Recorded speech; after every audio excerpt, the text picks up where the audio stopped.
Hello everyone, I am Naresh Naidu, Banking and Current Affairs faculty. If you are preparing for competitive exams, 90% of the students confuse on this topic.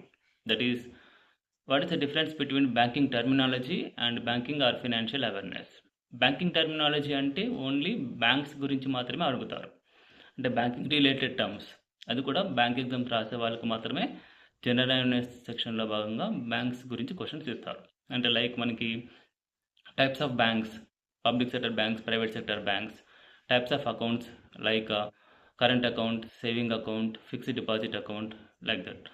అలాగే బ్యాంక్స్లో మనం use చేసే terms like checks, DDs, ATMs, IFS code, MICR code, ఇలాంటి banking related terms మాత్రం అడిగేది మనకి banking terminology అంటాం. అలాగే మనకి అన్ని ఎగ్జామ్స్కి అడిగేది, అంటే if you're preparing for other than banks like SSC, RRB, groups, SI constable, any non bank exams like state government and central government exams, వీటికి అందరికీ అడిగేది మనకి banking awareness or financial awareness.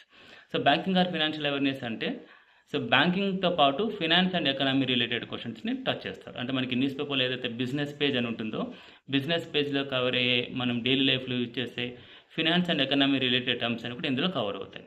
So దీంట్లో ఏమడుగుతారంటే ఫినాన్షియల్ అవేర్నెస్ అంటే banking awareness plus అంటే banking related టర్మ్స్తో పాటు మనకి budget, government schemes, development institutions like NABARD, NHB, IDBI, SIDBI ఇలాంటివి. అలాగే మనకి రెగ్యులేటరీ బాడీస్ అని ఉంటాయి like RBI, reserve bank of India, SEBI and IRDA, TRAI ఇలాంటివి. అలాగే మనకి గవర్నమెంట్ స్కీమ్స్తో పాటు IMF, world bank, ADB, NDB ఇలాంటివి. సో అన్నీ all the banking and finance economy related terms అని కూడా ఫినాన్షియల్ అవేర్నెస్ కిందకి వస్తాయి.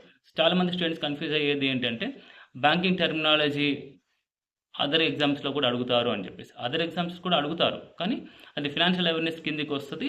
సో దానిలో బ్యాంకింగ్తో పాటు finance and economy related questions కూడా అడుగుతారు. ఓకేనా? So this is the difference you have to know. Here you can observe the difference, banking terminology and its examples, and financial awareness and its examples. You can clearly see. Thank you.